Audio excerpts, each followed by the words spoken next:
Welcome back to media Chhattisgarh. तारीख 9 मई 2026 दिन शनिवार और हिंदी पंचांग के अनुसार सप्तमी। तो आइए शुरू करते हैं छत्तीसगढ़ की पहली और बड़ी खबर से। गरीब बच्चों के एडमिशन का एक भी आवेदन नहीं, हाईकोर्ट ने जताई हैरानी। सरकार से पूछा क्या छिपा रहे, 400 स्कूलों में एप्लीकेशन क्यों नहीं। छत्तीसगढ़ हाईकोर्ट ने प्रदेश में शिक्षा के अधिकार के तहत पहली कक्षा में एक भी एडमिशन नहीं आने को लेकर हैरानी जताई है। इस मामले में राज्य सरकार ने कोर्ट को बताया कि प्रदेश के करीब 400 प्राइवेट स्कूलों में एडमिशन के लिए किसी का भी आवेदन नहीं आया है, जिनमें ज्यादातर बड़े स्कूल शामिल है। यह जानकारी सामने आने पर हाईकोर्ट ने हैरानी जताते हुए शासन से पूछा कि क्या गरीब बच्चे बड़े स्कूलों में पढ़ना नहीं चाहते। कोर्ट ने यह भी सवाल उठाया कि कहीं राज्य सरकार कुछ छिपा तो नहीं रही है। डिवीजन बेंच ने इस मामले में शिक्षा सचिव को 10 जुलाई तक शपथ पत्र के साथ जवाब प्रस्तुत करने के निर्देश दिए हैं।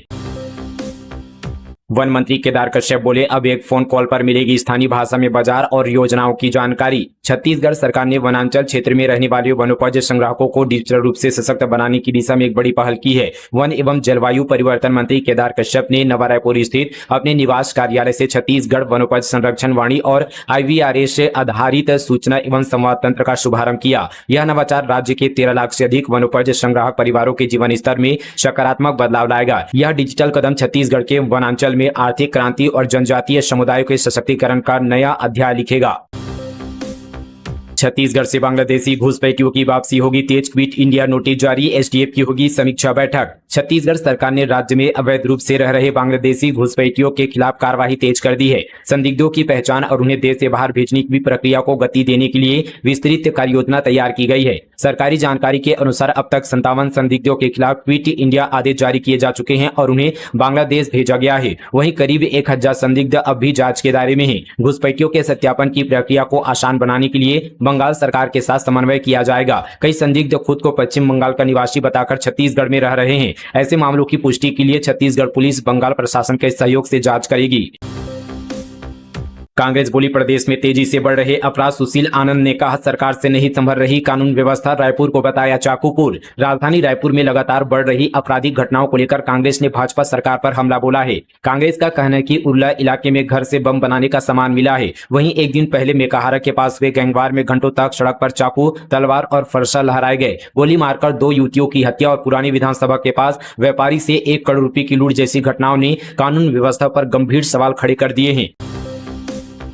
मौत का हाईवे बना मुंगेली बिलासपुर NH। घटिया निर्माण से सड़क पर आई दरारें, हादसे के बाद भी नहीं हो रहा है सुधार। मुंगेली जिले में बरेला से फास्टरपुर तक गुजरने वाला Mungeli Bilaspur national highway in दिनों बदहाल सड़क, गहरे गड्ढों और अधूरे निर्माण कार्य के कारण लोगों के लिए बड़ी परेशानी और हादसों की वजह बनता जा रहा है। सड़क की हालत ऐसी हो चुकी है कि राहगीर अभी से मौत का हाईवे कहने लगे हैं। कई हिस्सों में सड़क अब भी पूरी तरह नहीं बन पाई है, जबकि जहां निर्माण हुआ है वहां भी गुणवत्ता पर सवाल उठने लगे हैं। हाईवे में सबसे ज्यादा खराब स्थिति बरेला क्षेत्र के आसपास देखने को मिल रही है। यहाँ कई जगह सड़क अधूरी पड़ी हुई है और बड़े बड़े गड्ढे वाहन चालकों के लिए चुनौती बने हुए हैं। स्थानीय लोगों का कहना है कि वाहन चालक गड्ढों से बचने के प्रयास में असंतुलित हो जाते हैं, जिससे हादसों की आशंका बनी रहती है।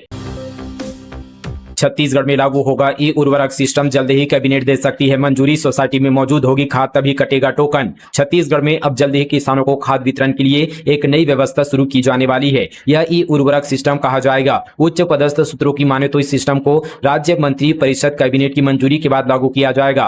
खास बात यह है कि अब किसानों को उनकी खेत में लगी फसल के आधार पर खाद दी जाएगी। यही नहीं, किसानों को उनके क्षेत्र की सोसाइटी से खाद के लिए टोकन हासिल करना होगा। टोकन भी तभी जारी होगा जब संबंधित सोसाइटी में खाद उपलब्ध होगी।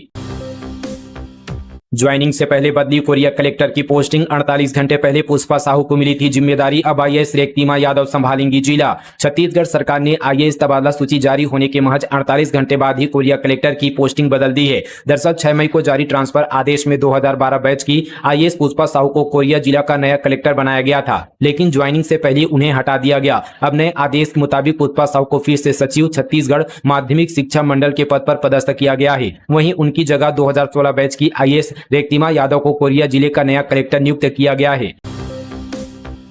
छत्तीसगढ़ मौसम अपडेट, अगले 5 दिनों तक बारिश की संभावना, द्रोणिका का भी दिखेगा असर। छत्तीसगढ़ में बीते कई दिनों से मौसम में उतार चढ़ाव देखा जा रहा है। यहाँ हाल के दिनों में यहाँ पर आंधी तूफान और बारिश की वजह से तापमान में नरमी देखी गई। प्रदेश में बीते 24 घंटे के तापमान की बात करें तो इसमें कोई खास बदलाव नहीं है। मध्य छत्तीसगढ़ में भी तापमान में नरमी देखी गई है। अगले 5 दिनों में कुछ क्षेत्रों में तेज हवाएं और बिजली गिरने के साथ साथ गरज चमक के साथ बारिश होने की संभावना है। इसके साथ यहाँ पर अगले 4 दिनों में तापमान में 2 से 4 डिग्री सेल्सियस की बढ़ोतरी होने की संभावना है। हायर सेकेंडरी कॉपी जांच में लापरवाही पड़ी भारी, मानसिंह ने 30 शिक्षकों को 3 साल के लिए किया ब्लैकलिस्ट।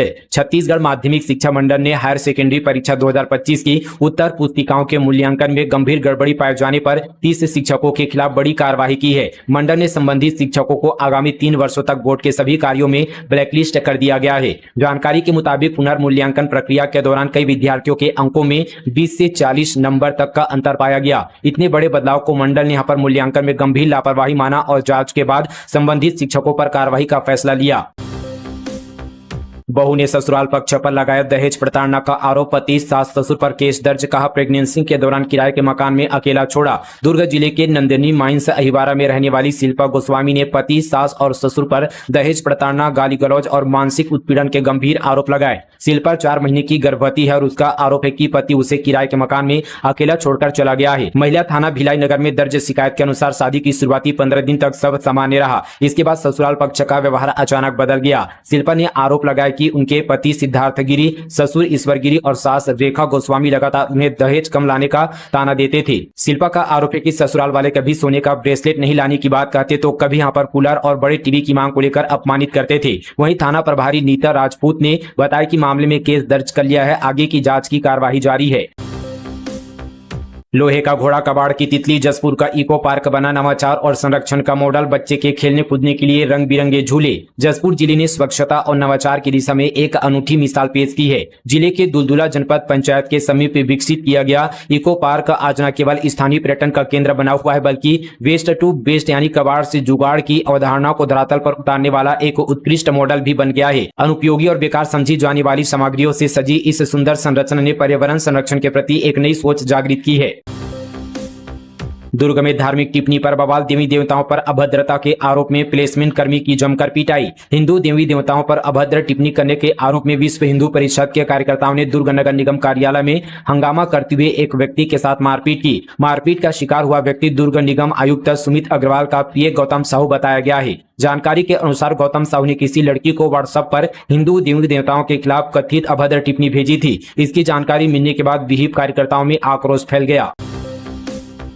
10 साल बाद आईपीएल की वापसी, रायपुर पहुंची विराट कोहली की आरसीबी टीम, शहर में हाई अलर्ट पर पुलिस। छत्तीसगढ़ की राजधानी रायपुर में 10 साल बाद आईपीएल मैचों का रोमांच लौट आया है। आईपीएल 2026 के 2 मुकाबलों के लिए रॉयल चैलेंजर्स बेंगलुरु की टीम जो है शुक्रवार को रायपुर पहुंच गई है, जहां विराट कोहली समेत खिलाड़ियों का एयरपोर्ट पर जोरदार स्वागत किया गया।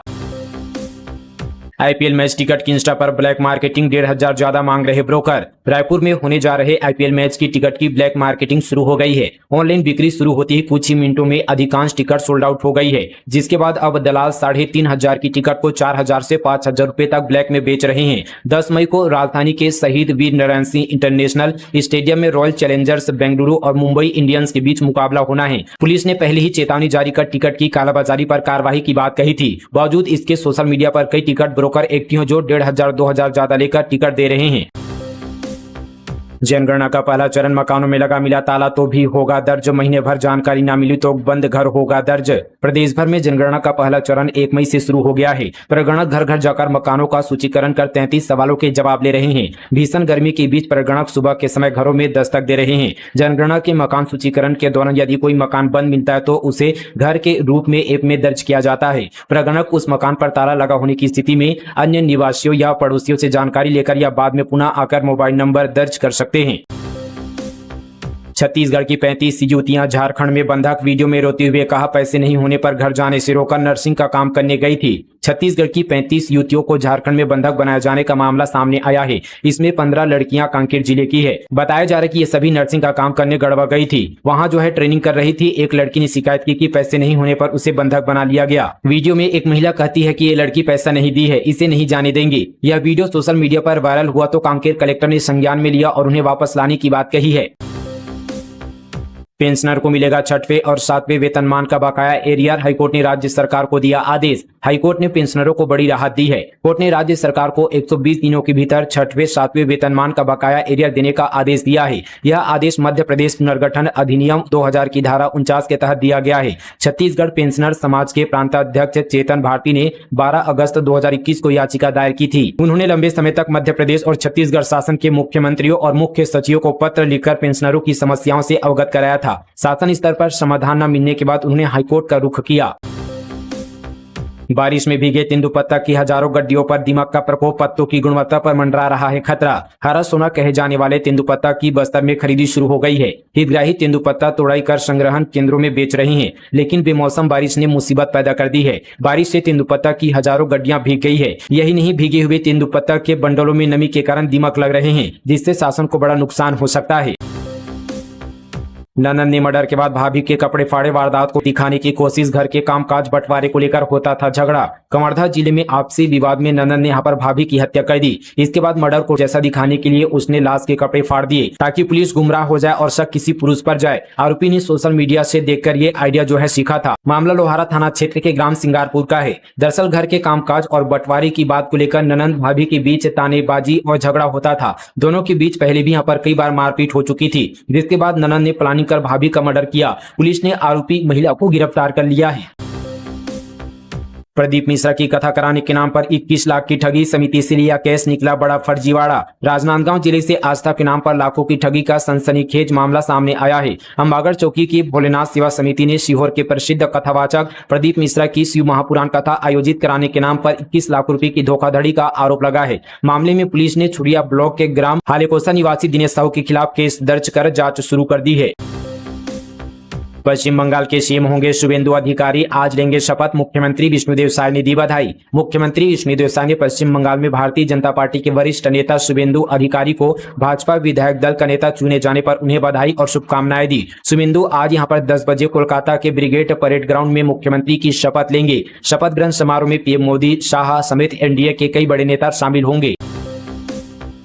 डॉक्टर संतोष प्रसाद देवांगन ने गौरीला पेंडा मारवाही कलेक्टर का पदभार संभाला। निवर्तमान कलेक्टर लीना मंडावी ने किया स्वागत, विकास कार्यों की समीक्षा के संकेत। गौरीला पेंडा मारवाही जिले में डॉक्टर संतोष प्रसाद देवांगन ने नए कलेक्टर के रूप में कार्यभार ग्रहण किया। उन्होंने यहां पर पदभार संभाला। कलेक्टर कार्यालय पहुंचने पर निवर्तमान कलेक्टर लीना कमलेश मंडावी ने पुष्प गुच्छ भेंट कर उनका आत्मीय स्वागत किया। लीना मंडावी ने डॉक्टर देवांगन को नई जिम्मेदारी के लिए बधाई और सफल कार्यकाल की शुभकामनाएं दी।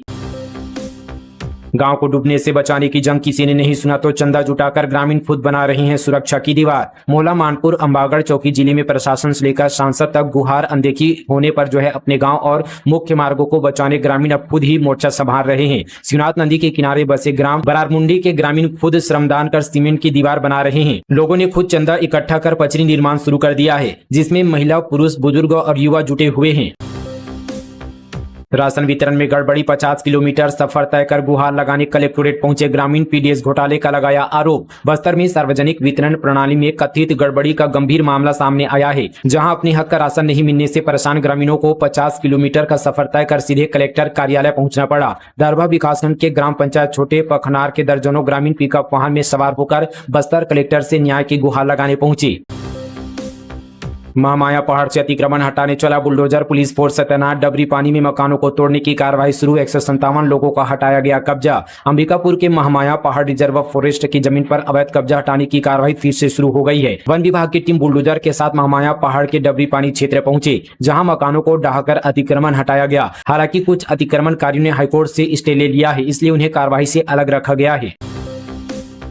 डोंगरगढ़ का शराब सिंडिकेट फिर बेनकाब, नाले के किनारे चल रहा था काला कारोबार, पुलिस की रेड से हड़कंप। राजनांदगांव जिले का डोंगरगढ़ क्षेत्र इन दिनों सिर्फ धार्मिक पहचान के लिए नहीं बल्कि अंतर्राज्यीय अवैध शराब नेटवर्क के कारण भी सुर्खियों में बना रहता है। गांव की शांत गलियों और सुनसान रास्तों के पीछे किस तरह शराब तस्करी का जाल फैल चुका है, इसका एक और बड़ा खुलासा पुलिस कार्रवाई में हुआ है। इस बार कहानी का केंद्र बना मोहारा क्षेत्र का मुड़िया नाला, जहाँ झाड़ियों और सुनसान रास्तों के बीच अवैध शराब का पूरा नेटवर्क सक्रिय था। भीषण गर्मी में पानी संकट से जूझता दंतेवाड़ा, शंखनी नदी का जलस्तर गिरा, 20,000 आबादी, पेयजल व्यवस्था पर खतरा। दंतेवाड़ा जिले में भीषण गर्मी के बीच शहर में जल संकट गहराता जा रहा है। शंखनी नदी पर बने एनीकेट का गेट जल संसाधन विभाग द्वारा रिटर्निंग वॉल निर्माण कार्य के चलते खोल दिए जाने से नदी का जलस्तर तेजी से गिर गया है। इसका सीधा असर शहर की करीब 20,000 आबादी की पेयजल व्यवस्था पर पड़ने लगा है।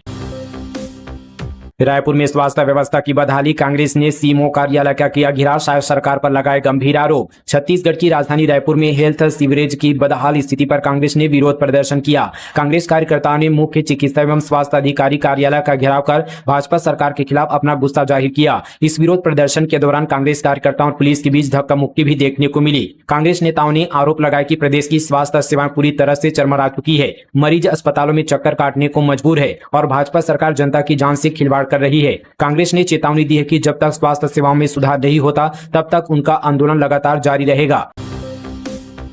धमतरी नगर निगम का एक्शन, गंदगी पर एक और डेयरी सील, 23 लोगों से वसूला गया जुर्माना। नगर पालिका धमतरी ने मिशन स्वच्छता को लेकर बड़ी कार्रवाई की है। शहर में गंदगी फैलाने वालों पर शिकंजा कसा जा रहा है। नगर निगम प्रशासन ने लगातार साफ सफाई को लेकर कार्रवाई शुरू की है। वहीं प्रशासन ने शहर के अलग अलग इलाकों में अभियान चलाकर स्वच्छता नियमों का उल्लंघन करने वाले 23 लोगों से कुल 21,700 रुपए का जुर्माना वसूला है। लगातार शिकायत और समझाइश के बावजूद सुधार नहीं होने पर एक डेयरी को सील कर दिया गया है। कोरबा में रैली से प्रदर्शन तक आदिवासी किसानों की जमीन हड़पने की साजिश, डिप्टी कलेक्टर ने सुनी शिकायतें। भैंसमा तहसील के ग्राम पतरा पाली में आदिवासी किसानों की जमीन को बेनामी खरीद के जरिए हड़पने की कोशिशों के खिलाफ ग्रामीणों ने जिलाधीश कार्यालय पर प्रदर्शन किया। छत्तीसगढ़ किसान सभा ने इस प्रदर्शन का नेतृत्व किया। डिप्टी कलेक्टर TR भारद्वाज ने किसानों की समस्या सुनकर ज्ञापन लिया और गाँव में शिविर लगाकर जाँच कराने का आश्वासन दिया है। फिलहाल दोस्तों, ये थी छत्तीसगढ़ की तमाम बड़ी खबरें मीडिया छत्तीसगढ़ पर नॉन स्टॉप खबरें फटाफट अंदाज पर। मिलते हैं और खबरों के साथ, तब तक के लिए जय हिंद, जय छत्तीसगढ़, जय जोहार।